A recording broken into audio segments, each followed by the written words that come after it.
Karibu ndugu mtazamaji wetu, kama ni mara yako ya kwanza unajiunga nasi Mswati Media, basi usisahau kubonyeza alama ya subscribe press bell iliyoko juu ya video yako ili uendelee kuwa wa kwanza kupata taarifa zetu bomba kabisa za michezo kutoka ligi NBC Premier League na nje ya mipaka ya Tanzania.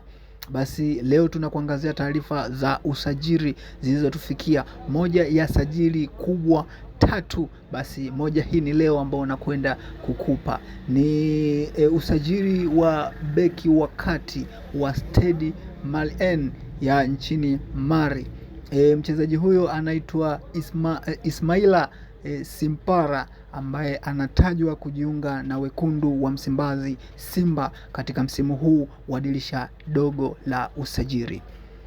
Hii ni taarifa za ndani kabisa ambazo zimethibitishwa na management ya mchezaji, lakini pia uongozi wa Simba Sport Club ambao kwamba wanasema wanahitaji kuboresha safu yao ya ulinzi. Imeonekana ikiwa nyepesi sana na ni rahisi sana kuvunjika, na hii ni baada ya mechi ya Azam FC. Simba Sport Club imeweza kuruhusu magoli 2-0, ambapo kizingatia Crispin Nangu na Chamo Karabwa ni partnership yao ambayo hawajaelewana. Hii ni mara baada ya beki Lucien Delac kupata majeraha. Hivyo Simba wameingia mawindoni kumsaka beki wakati ambaye atakuja kusaidiana na Crispin Nangu.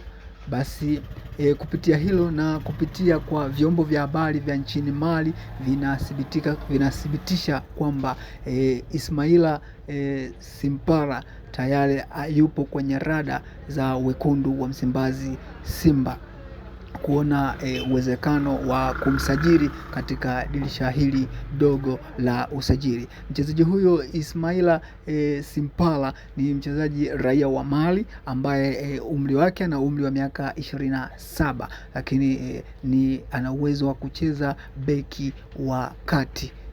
So Simba Sport Club wanataka waongeze uimara katika eneo hilo la ulinzi mara baada ya kuwa na changamoto ya kuruhusu mabao, na wakaona changamoto ni kuenda kutafuta beki wakati. Sasa moja basi ya majina matatu na sajili kubwa ambazo zinaweza kufanyika Simba Sport Club katika dirisha hili dogo la usajili ni jina hili ambalo nimekupenyezea leo, ni beki wakati wa Stade Malien ambaye ni Ismaila Simpara mwenye umri wa miaka 27 na ni raia wa Mali. Basi dirisha dogo hili atakwenda kutambulishwa ndani ya klabu ya wekundu wa Msimbazi Simba. Basi ndugu mtazamaji wetu, endelea kubaki nasi kwa taarifa zaidi za kimichezo. Usisahau kubonyeza alama ya subscribe ili uendelee kutupata zaidi. Asante sana.